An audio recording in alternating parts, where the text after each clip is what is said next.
gon' have barbecue. They gon' have barbecue. They gon' have barbecue. They gon' have barbecue. Get your barbecue on. Get your barbecue on. Get your barbecue. Welcome to the BBQ Therapy podcast. My name is Tavis Bryant of Yago Ham Barbecue. Have you ever stood around a smoker or a grill and felt the world fade away? Now that's barbecue therapy. Joining us for a therapy session tonight is Kent Harmon of Tuffy's Barbecue. On this episode of Barbecue Therapy, we're sitting down with a pitmaster whose barbecue journey is fueled by passion, precision, and pure love for the craft, Kent Harmon. From the firing up first smoker to chasing flavor perfection, Kent has carved out a name for himself with grit, grace, and relentless drive. Whether he's running with one of the top teams in the game or mentoring the next generation, Kent brings both fire and focus to everything he does. This one's all about the man behind the meat. Let's dive in. First question is, how did you get the nickname Tuffy? So that's a pretty funny question. Yeah, so my name's Kent. Everybody in the barbecue thing now calls me Tuffy, but actually my wife and I, God, this is like way back. I had an Instagram picture that was up for my profile, and I had a ponytail, and that's back when I had some hair and like a big mustache at the time. She said, we need to take one of those strongman pictures. Like basically my logo, this guy right here. So we took it, and a bunch of dudes at work, it just stuck after that. So we rolled with it. When we started up our team, I was like, we're doing that. Because I already had a vision for how it was going to look, like a pig with the muscles and the dude doing the strongman. I was like, that's what we're going for. So that's where it started out, and just kind of stuck from there, man. That's how, now the picture all makes sense. The logo. Yeah. It's an exact replica of what I look like with my shirt off. So how did your barbecue journey begin? Was it backyard fun, or did you start off serious trying to go towards competing? Or no, man, actually it started out as purely fun. In fact, my dad, he's always done a lot of cooking. My dad and I actually cooked together on the teams. We never really had I'd say like a hobby growing up. I was always like skating, wakeboarding, snowboarding, doing all that kind of stuff. And he focused on like agricultural stuff. But one of the nice things is he's always cooked at our house. So he's a great cook. I thought it was weird growing up. My parents, I'd go over to their house, or all my friends, I'd go over to their parents' house, and like their mom would be cooking. I was like, what, your mom's cooking? That's weird. Like in my little kid brain, it just made sense that dad's cooked all the time. I had been in barbecue. I've been doing barbecue, just a lot of backyard stuff, cooking for family, cooking for friends. I think everybody starts out the same way. But there was a local competition that we had here in Utah, and it was called the Tomato Days. And I looked, and I was just like, okay, I'm going to try this out. Like, we might as well see where this stacks up. I think everybody in competition barbecue kind of has the same story. But so I called my dad. I was like, hey, what are you doing at this time? He's like, I guess we're cooking a barbecue competition. So we loaded up with way too much shit at the time. We had 2 huge Yoder smokers that we loaded out there, like seasonings galore, extension cords, generators, like all this stuff. And we did, because we didn't know what to expect. And we went out and cooked, got our asses kicked handily. But it was like the most fun thing that we ever did. And so from there on out, I mean, that's where we started. That was our first little taste of it. And here we are now. When you did that first competition, was it a big competition? There was a lot of people there or competing, or it was no, it was back. I think there were like 12 teams at it. It was a little backyard chicken and ribs deal. But it was, like I said, we were there early, we were there late picking up, and it was fun. It was a good way to cut our teeth. And then next one we hopped into was a KCBS 4 meet the very next year. And that was our second comp, and we ended up doing pretty well at that one. And I think the hook was set, man. So did y'all take any classes, or y'all just kept practicing on your own, or? Man, at that point, no, we hadn't taken any. We were still just trying to figure out. I think I'd looked at some stuff online, competition rib recipes and different stuff like that, but we were just winging it. Obviously later on we took some classes that really helped out, some from like Sterling Smith, Luton Booty. That really got us off on the right track and finding some flavor profiles, finding what we were looking for in meat, and really changed our game over the last year and a half. Okay. And what's your favorite meat to cook, and why is the favorite meat to cook? I'll tell you right now, it's not brisket. We do the best at brisket, but I'm not a brisket guy. I don't know what it is. I'll eat it, I'll cook it, but I think my favorite still is ribs, man. They're endearing to me. I think every time you get a nice rack of ribs and they're pretty and the bones look good, yeah, there's anything that beats it. They actually still taste good to me, so I think they're probably my favorite. Most folks look at you like you're crazy because people love brisket for some reason. I know everybody always is, what do you mean? I'm like, no, I don't hate it. It's not the thing I prefer to make or eat. So, are you more of a technician or a feel it out kind of guy when it comes to? Oh man, we're technician all the way. That is, in fact, I think that's a lot of where our success has come from is tracking what we do. We've got I know Christy Vanover's got her little book that she's got out, but we kind of started up a Google Sheet a long time ago. And wherever we go, we're tracking elevation, what the temperature was, whether it was windy, what place we took, all of our scores, we average them out. So that way we can track what meats we're doing okay in taste, tenderness, and appearance. And so that way when we go back or if we cook these comps again in the same area, we already have a bearing. We know what we need to do. We have notes from that time. And we're not taking anything more than we need. We're not those guys with the tons of seasonings like we were when we showed up to the first comp. We show up and we know what our practice is and we don't deviate from that. Okay. And what's one technique or piece of advice that changed the game for you? Mainly that if I could tell anybody who's starting out in competition barbecue right now, keep track of what you're doing and keep things simple. That would be my biggest piece of advice. Just keep it simple and track what you're doing and make little changes. Yeah, that's definitely, I hear that from a lot of people. Just keep it simple. You overcomplicate it, it's a problem. Yeah, you can get lost in the weeds pretty quick. When you panic, boy, everything starts going wrong. So how do you handle mistakes or curveballs mid-comp?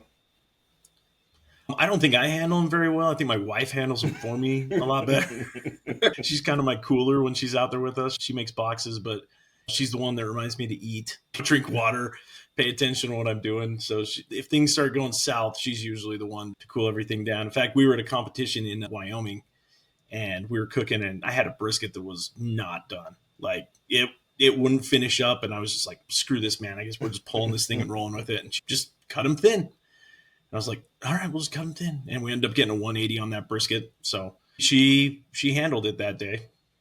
So yeah, she's the way we stay calm, cool, and collected, at least in our trailer. So My wife, she do the same thing. Did you eat? Did you drink? I be so busy during the day, I don't be thinking about that. But did you eat? Did you drink?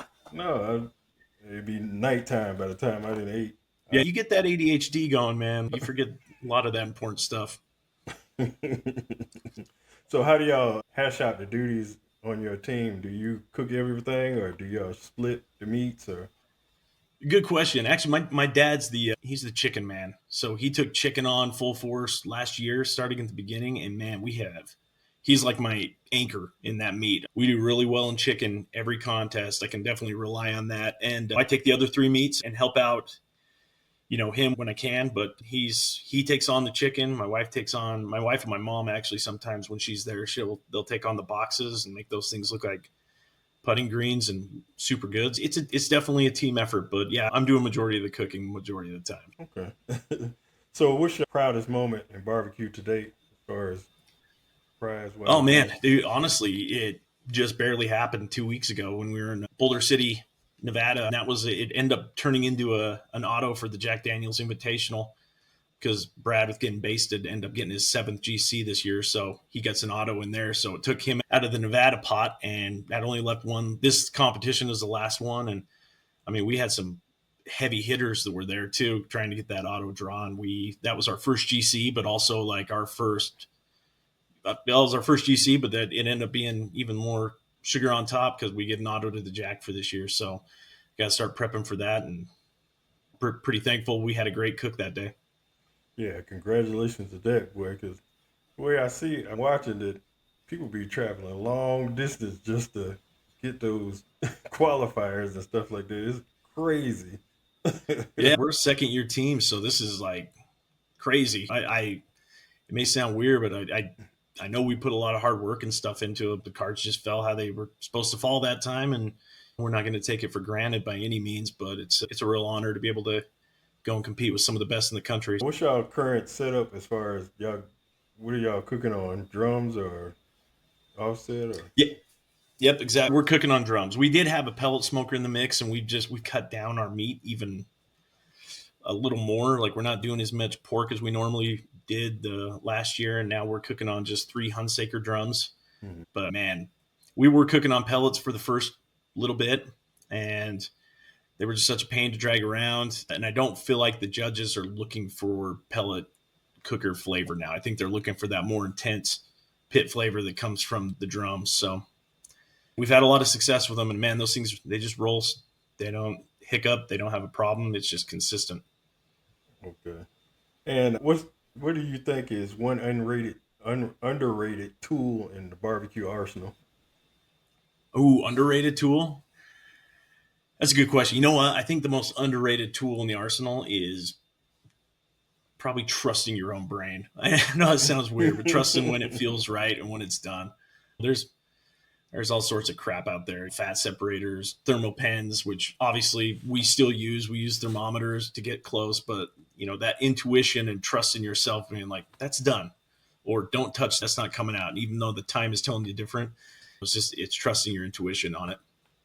Yeah, definitely. Because a lot of people, they get them hands burned because touch it. Don't use no thermometer. I've been hearing that Yeah. a lot. I got these dead fingertips now. So, are you one that likes quiet focus of cooking or the chaos of the comp day energy? No, I love to keep myself distracted. In fact, we're focusing on making sure that if we're going to these things, we're having fun.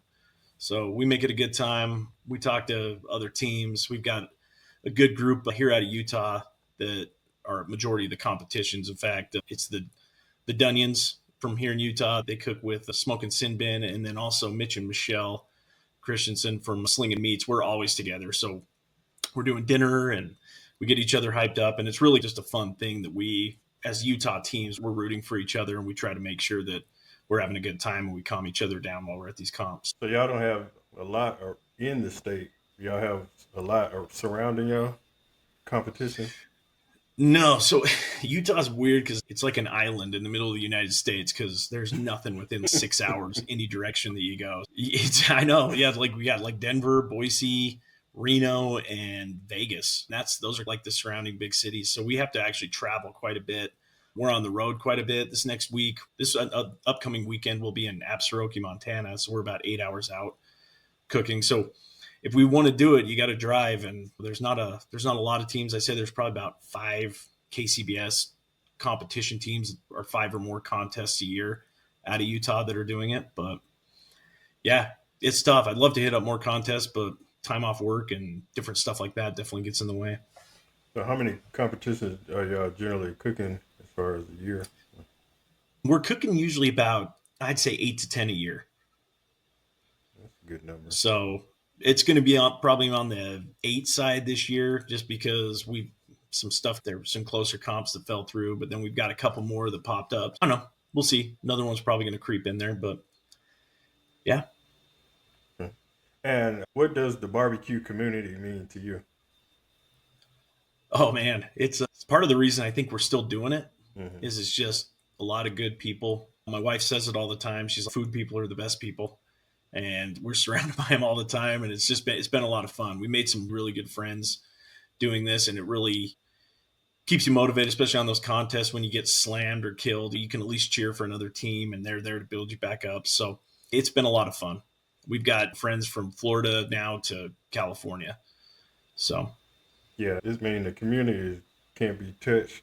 Some of the friendliest people out there. oh yeah. I go walk around competitions just to get my barbecue fix, and just walking around, the people are so friendly, talking to you, let you come inside the trailer and see what they're doing and get a feel for it and stuff like that. So I was like, y'all don't even know me. Y'all welcome me in and making me feel at home, like, because I went up to Memphis in May and heat of the battle of Oh, did that. you?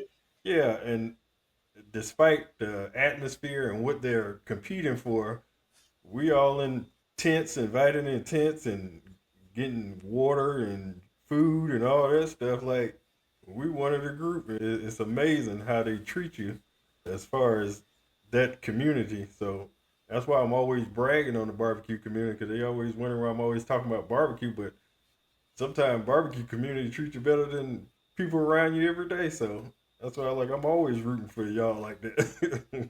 Yeah. Well, it's funny. I think that intimidates a lot of people from starting. Is I think a lot of that old school mentality. People oh yeah, don't go look at that. Like they're trying to keep everything secret. No, man. I don't think there's anybody who sings more about their own stuff than barbecue guys. You walk over there, you're going to get a lot of unsolicited information. They're going to welcome you in, show you how they do stuff, especially if you're new. And I think if you're new going into the competition scene, you're going to get what you put, or you're going to get out of it what you put in. If you're social and talking to people and trying to get to know them and not super closed off, they're the most welcoming people in the entire world. Yeah, definitely. Have y'all ever did any mentoring or judging or teaching anybody or anything like that? You know what? As far as mentoring goes, not really. I know this may sound like a little bit of imposter syndrome, but I'm like, I don't know if I fully have anything that people want to take from me. I'm a second year cook kind of deal. And maybe here in the future, I think it'd definitely be something locally here I'd like to do is make sure that we grow the scene around Utah, get some more cooks, get some more people that are confident and getting some walks while they're there and getting them hooked on the hobby. But as far as judging, yeah, my wife and we got certified a little over a year ago through KCBS just so we could see behind the curtain and understand fully what's happening. Mm-hmm. And yeah, we actually went down and judged, Bullhead City about a year and a half ago. And it was a lot of fun. It's something else. Judging is its own animal, but man, you learn a lot. Exactly. You get to know what you're going up against, and then it tells you if you need to slow down or you need to go ahead and jump in to see if yours compete with theirs. Because I'm in Georgia, so I'm a judge for the GBA. Okay. I've done a couple of judging competitions, but it boosts your confidence a little bit when you taste some of them. Like, oh, I think I can hang with this. Yeah, some of the stuff that rolls in, especially in the backyard, you're like, oh man, I hope I'm not going to get sick off of this. Bloody chicken and all sorts of burned stuff. Yeah, some of them be out there experimenting, so it'd be like. So, do you think barbecue help you grow outside the competitions and outside the pit in your regular everyday life? Ooh, that's a good question. Yes. I think as far as confidence goes and the ability to multitask and come Mm. up with, hey, this is not going right. What do we need to do to fix it? And maintaining that cool composure. Oh, I definitely think that translates over to work, career, all that stuff. So yeah, there's a lot of good things to learn from doing it besides making really good food. Yeah, because going by a timeline and stuff like that, it helps you be more organized, and then you can translate that into your regular life. Because any misstep in that timeline, everything's disarray. It definitely helps you to remain focused and streamlined in what you're doing. So, what's next in your barbecue journey as far as personal goals, team goals, or big picture dreams? Man, so obviously one of the biggest goals we knocked out early this year for the next couple of years at least. One of the things we're really striving for is just to get more consistent, stay in the top 10 every contest we go to, at least not blowing up meets. In fact, that's one of the things that we've really finally dialed into where it's consistent is we'd always seem to be like we'd take first in a meat category in a big contest, or we'd place top 5 in 2 meets, and then we'd have 2 that would tank or one that's at the very bottom, and that always messed with how we were being ranked and what was happening there. Hmm. So we really focused on tightening that up, and I think especially with tracking the information, tracking those little changes, not one contest as a season make, just sticking with your program, sticking with what you know works, and just dialing in and making sure that you're letting the meat finish and it feels right to you. Definitely. So next we're gonna switch in. I'm gonna do something fun, switch it up. You know how college basketball where they have the brackets tournament. So what I Oh came yeah. up with is a 16 barbecue meat competition, and you just pick which one that you prefer to eat. And the first matchup is smoked bologna versus hamburger. Oh, freaking hamburgers all day. Yeah, no question. I'm a hamburger fiend. All right, next matchup: sausage versus pork chops. Ooh, sausage. All right, next matchup is brisket versus hot dog. All right, I know what I said before at the beginning, but I'm freaking taking brisket over hot dogs any day of the week, man. All All right, pork belly versus smoked ham. Ooh. I'm going to go a little rogue and say smoked ham on that one. Okay. Next matchup is beef ribs versus smoked turkey. Ooh, beef ribs all day, baby. All right. Next matchup is barbecue shrimp versus lamb. My dad already knows the answer to this one. Barbecue shrimp. I'm not a lamb guy, man. It's too gamey for me. Yeah, that fat dude. Oh, remember those like sticky hands you used to get out of the vending machines? That's what that fat tastes like to me. So gross. All right. Next matchup is burnt ends versus pork ribs. Pork ribs. All right. Next matchup is steak versus smoked chicken. Ooh, I'm gonna say steaks on that one. I do love chicken though. All right. Next matchup, next round, hamburger versus sausage. Hamburger All right. Next matchup is all day, every day. brisket versus smoked ham. We'll just keep going brisket, man. All right. We got beef ribs versus barbecue shrimp. Ooh, barbecue shrimp.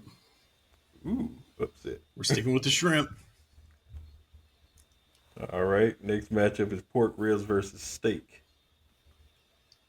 Pork ribs.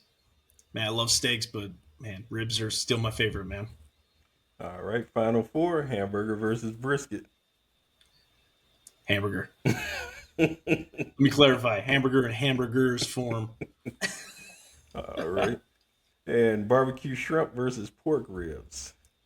Pork ribs, baby. All right. And the finals is hamburger versus pork ribs.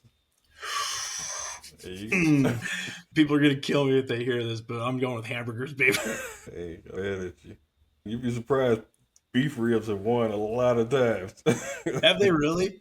Look, man, there's just nothing that beats a good hamburger. I'm sorry. I love it. Because fried egg, bacon, they look at me like I'm crazy, but Dude, yeah, you get every bit of that can go on a burger. Oh, so good. So good. exactly. All right, so your winner is hamburger. All right, I got one more game. It's just answer. It's called barbecue would you rather. First question. Ooh. Would you rather cook brisket with no thermometer or no wrap?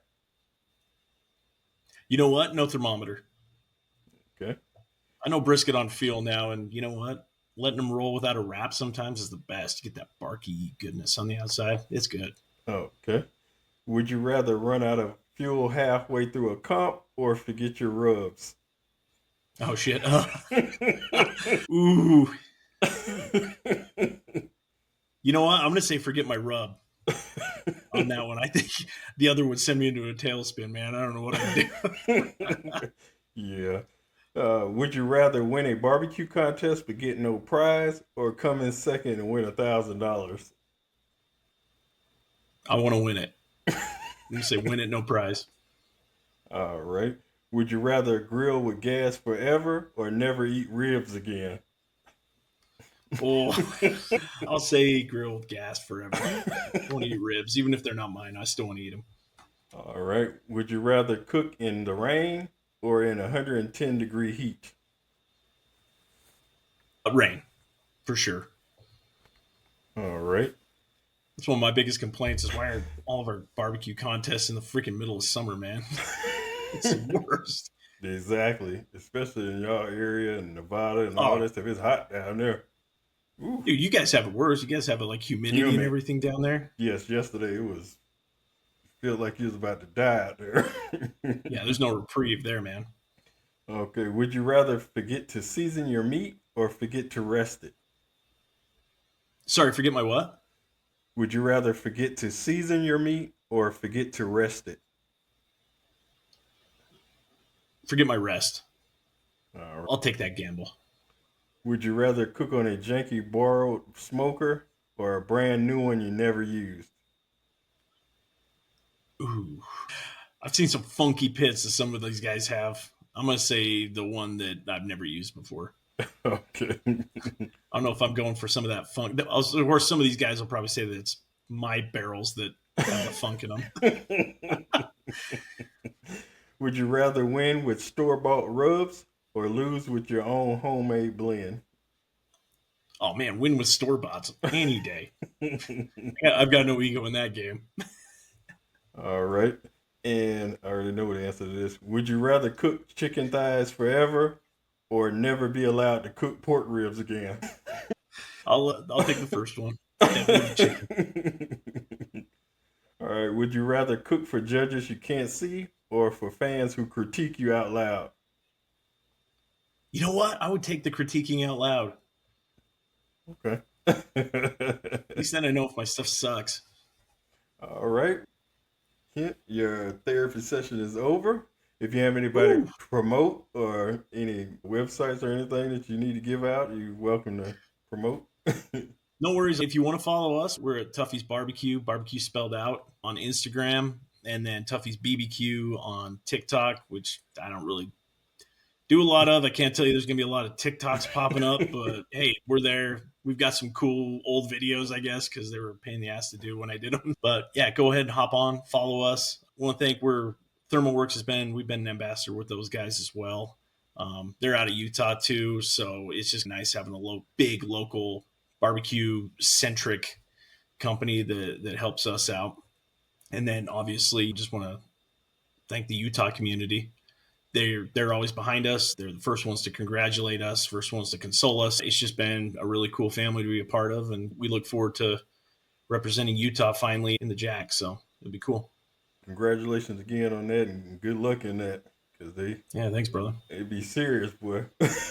But I appreciate you coming on the show and sharing your story and tips that you've learned along the way. And like I said, anybody that started in this journey with me along the first month and invested in my vision, you're always welcome to hit the link to the calendar and schedule a show whenever you would just want to talk barbecue. So the door is open. Like I said, I appreciate it and thank you for taking time out your schedule to come on and speak with me. No, absolutely. It was a blast. It's good talking to you, good getting to know you, and hopefully we'll be talking again here in the future. All right, I appreciate it. Thank you for coming on, and we definitely see y'all next episode. Thank you for joining us on another episode of the BBQ Therapy Podcast. My name is Tavis Bryant. Please tune in to YouTube, Apple, Spotify, Amazon, and any streaming platform near you. Please pay the secretary on your way out, and we'll see you next episode.